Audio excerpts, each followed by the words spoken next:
का। लेकिन आज भगवान को भी कौतुक समझा और कौतुक को समझ में आया। भगवान ने भी ठाकुर जी ने एक लीला कर दी। क्या?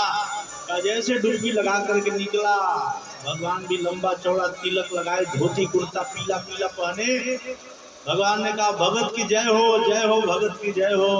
अरे कहाँ से आए भगत जी? अब तो महाराज जो देखा तो कांप गया, बाप रे ये यहाँ कहाँ से आ गया? तो इतना हृष्ट पुष्ट तंदुरुस्त बंदा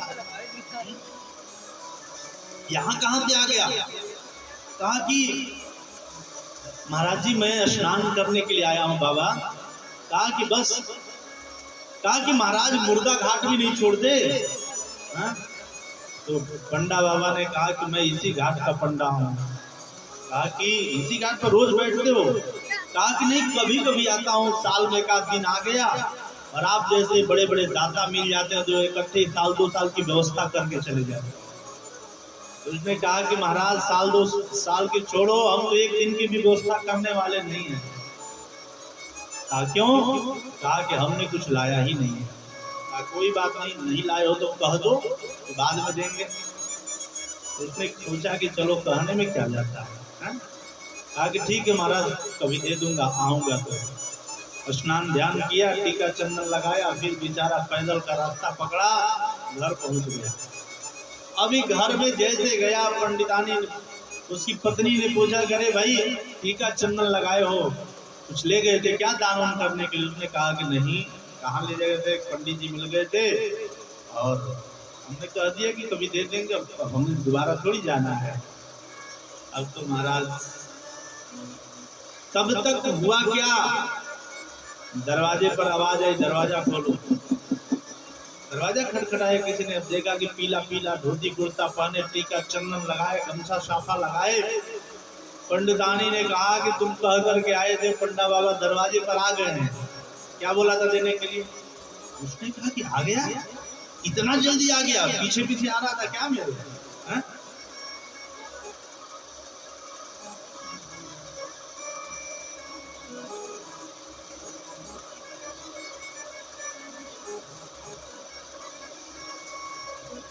तो कहा कि इतना जल्दी कैसे आ गया?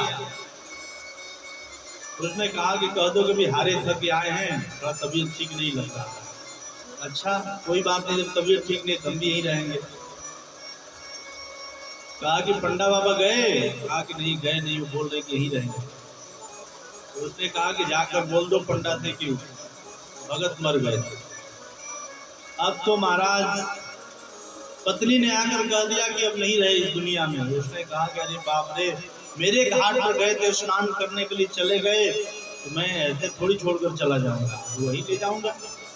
अब तो महाराज पूरे गांव में चलावा कर दिया कि भाई भगत मर गया। अब तो पूरे गांव वाले आ गए, सारी व्यवस्थाएं बन गई। अब पत्नी ने सोचा कि कुछ देने के डर से बोल रखा है कि मर गया। ये भी बेचारा प्राणायाम के माध्यम से श्वास चढ़ा करके रोका था। अब तो लोग घर से लेकर चल जाने लग गए। पत्नी ने भी रो करके कहने लगी ये मरे नहीं है, अरे ये तो ऐसे ही पड़े हैं, मरे नहीं है, मरे नहीं है। लोगों को लगा भाई सब लोग रोते हैं, कहते हैं, बिलखते हैं, बिलाप करते हैं कि मरे नहीं। कहा सबने कहा कि देखो भाई, जो दुनिया में से एक बार चला जाता है वो लौट करके नहीं आता, यही तो माया है। अब तक तुम्हारे थे, अब आज से तुम्हारे नहीं रहे। लोग लेकर के चले गए स्मशान घाट पर, लकड़ी की चिता बना दी गई, उस पर सुलाया गया। लेकिन ये तो सांप रोके पड़ा है। भगवान को लगा कि कहीं सच में जल के मर न जाए। भगवान ने सारे गांव वासियों से कहा कि तुम लोग हटो, इसके कान में मंत्र दे दे, तारक मंत्र। मेरे घाट पर ये नहाया था, तारक मंत्र दे दे, इसका कल्याण हो जाएगा। भगवान ने कहा कि आया हूँ वैकुंठ से, तुम हित नाता जोड़, मांग ले जो कुछ चाहे। भगवान ने कहा कि मैं वैकुंठ से आया हूँ, तुमसे मैं प्रेम करता हूँ, जो चाहिए मांग लो। अब उसने सोचा कि अब जाते जाते मांगने की कौन बात करने लगा। तुरंत उसने थोड़ी सी आंखें खोली है। जैसे आंख खोला तो देखा कि वही पंडित बाबा हैं, तुरंत आंख बंद कर लिया। भगवान ने कहा फिर से करे मांग लो। स्थिति बदल गई है। तो उसने कहा कि सरकार देना हो तो एक ही वरदान दे दो कि अब हम तुम्हें कुछ देंगे नहीं, बस हमें मेरा जान छोड़ दो। बोलिए प्रेम से राधे राधे। ठीक है ना? ऐसे भी होते हैं, कुछ भी हो जाए देना नहीं। ठीक है? तो ऐसा आप सबके नगर गांव में ऐसा सुंदर क्षण आया है। सब लोग इस मौका को न जाने दें, सब लोग अधिक से अधिक बढ़ चढ़ करके दान दें। ठाकुर जी आप सभी के ऊपर कृपा करेंगे।